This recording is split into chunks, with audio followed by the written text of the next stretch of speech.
Ryan Cleaver. I'm the acting chief of police with the Carol Stream Police Department.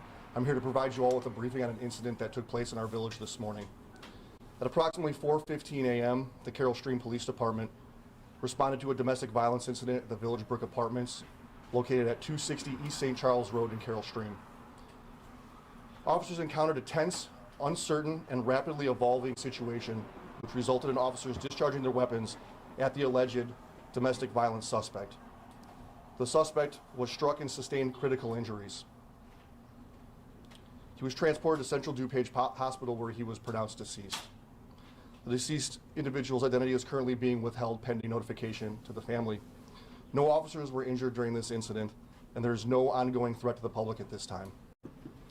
The Public Integrity Team of the DuPage Metropolitan Emergency Response and Investigation Team Task Force was deployed to investigate the incident.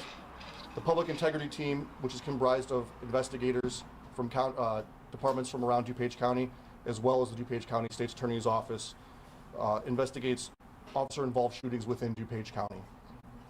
The Carol Stream Police Department deploys its officers with body-worn cameras.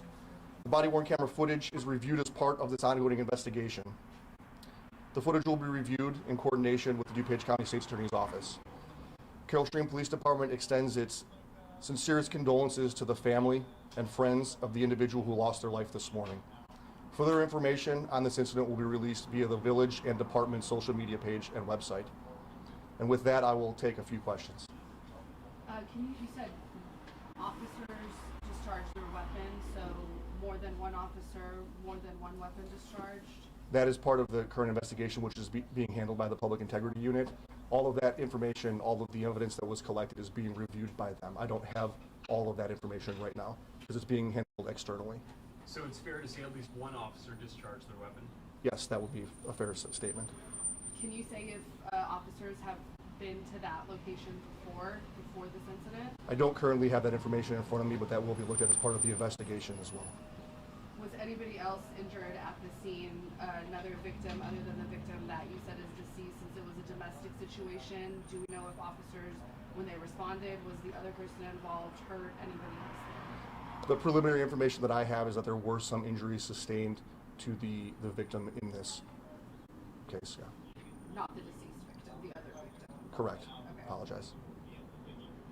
Did you address whether you have been to this address before? She did ask that. I don't have that information in front of me right now that is being looked into. Has this officer, can you say if this officer's been involved in something similar, discharging a weapon? I don't have that information right now in front of me. At this police department, that has not been the case now. At this police department? Correct. So this officer has worked at another police department prior to being here? Yes, that's correct. How long has this officer been employed here? That'll all be part of the investigation once it plays out and handled by the Public Integrity Team.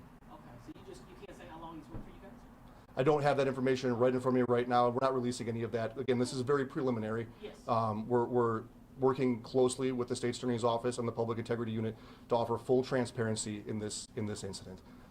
They are handling the lion's share, and they are the active investigators in this. Our individual staff is not actively investigating it because it did involve our officers. And what time did you say exactly you guys responded this morning? Approximately 4:15. In the morning? Correct. Can you paint a picture as to, I know you said it was a rapidly, evolving situation that was intense and uncertain, but can you provide any more clarity about what specifically made it intense or uncertain? Did they provide any details in the report? More of that information will be available once the investigation furthers a little bit. Again, this is all very preliminary. Well, with respect to obviously what's happening in the ongoing investigation, independent investigation, will the police department be doing anything differently in light of this ongoing investigation? Meaning, will you have additional patrols? Are you going to institute, is there a plan that you institute as a response to when something like this happens? Sure. The involved officers have been put on leave, which is standard for this type of situation. Again, with this being so preliminary and not having all of the factual details of the case because it is being handled by the Public Integrity Unit, I can't go into that information. Is paid leave? Yes, correct. Okay? One I- officer on page I nine? appreciate your guys' time. We will give more information as it comes about if you follow our social media page and website. Thank you for your time and cooperation and your patience most of all. Thank you. Are you gonna have another on-camera presser, sir? No, there's not. It's going to be through social media. Okay. So you can go ahead and follow the social media. But he's obviously very busy.